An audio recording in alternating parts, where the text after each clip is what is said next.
Chamberlain had 73 again in 62. David Thompson scored 73. Denver at Detroit in 78. Then it was 72 by Chamberlain, 71 by Baylor. So you see the company that Michael Jordan is in, and I'll make one more point about that. Pete Maravich once scored 68, New Orleans versus the Knicks. And that was against Walt Frazier, one of the better defenders. 1 point Chicago lead.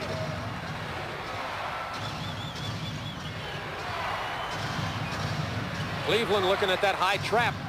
They've got Grant. Oh, Cartwright to Pippen. 10 on the shot clock for Chicago. Now Michael's going to drive it. There he is against Williams. The pull-up shot doesn't fall. Elo rebound. Cleveland could take the lead with 25 seconds to go. Dick Helm wants a timeout. I don't think his team sees it, so they're going to go right ahead with it. Gordy's going to set a pick. Now they've got the mismatch. They kick it to Elo for three. Boy, Dick Helm wanted a timeout and no one saw it. You got to keep the ball out of Michael Jordan's hands and then foul here on the inbounds play. Once again, Cleveland leads the league in three-pointers, but not that time for a three-pointer. They have to foul B.J. Armstrong, the rookie. But that was a chance for Cleveland to take the lead. They have, remember, psychologically, they have not done that yet in this ball game, and as a result, they've played uphill the whole time.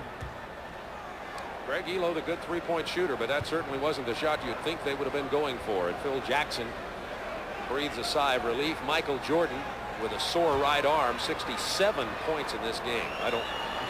Since he's the league franchise, I better not say that. I better say I'm kidding. He does not have a sore right arm. Armstrong's only 2 of 6 from the line tonight. It's a big free throw for the rookie.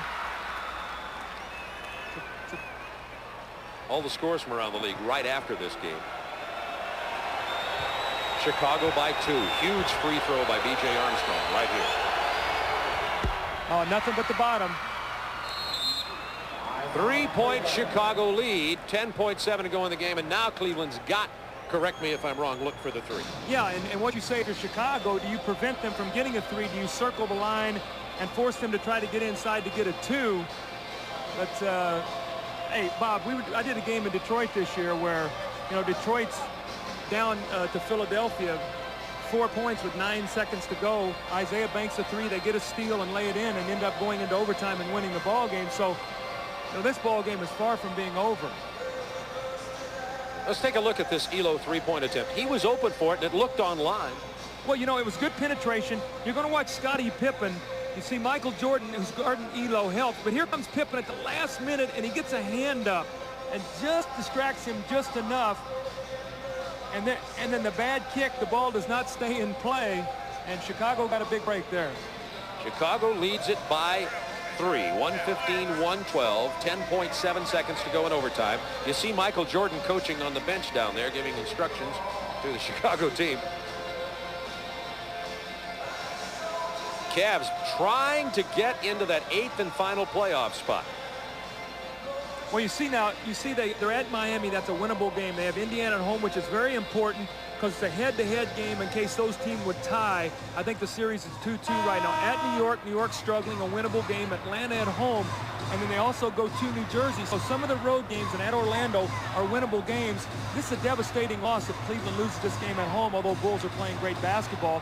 For Chicago, they've got a very favorable schedule. Home against New York, home Miami, Indiana, Orlando. I don't think Chicago is going to catch Detroit unless Detroit totally collapses. There's the three-pointers for the Cavaliers. 10.7 to go. They trail by 3. Michael Jordan on Mark Price. Defensively, they're going to put Michael. He's a better defender to try to chase Price away from him. They get the ball to Price, but he's got Jordan on it. Nice spin move, and he draws the hard foul from Jordan. He tried to grab him before he went down, but Jordan wanted to make sure that Mark Price didn't get the three-point opportunity. Well, that's a good foul by Michael. What you've done is now you put Price on the line. Now it's important now. Mark Price needs to make both these free throws. Michael chasing him, and when he sees he can shoot a 3, he fouls him. Now, in the CBA, that's 3 free throws. And I like the rule where if you foul a three-point shooter, it's 3 free throws because that prevents that foul from occurring. You've got to play tough defense without allowing that foul to happen. Oh, big miss. Big miss by Mark Price. And the foul, John Williams on Grant with 7.6 to go. Boy, that's a big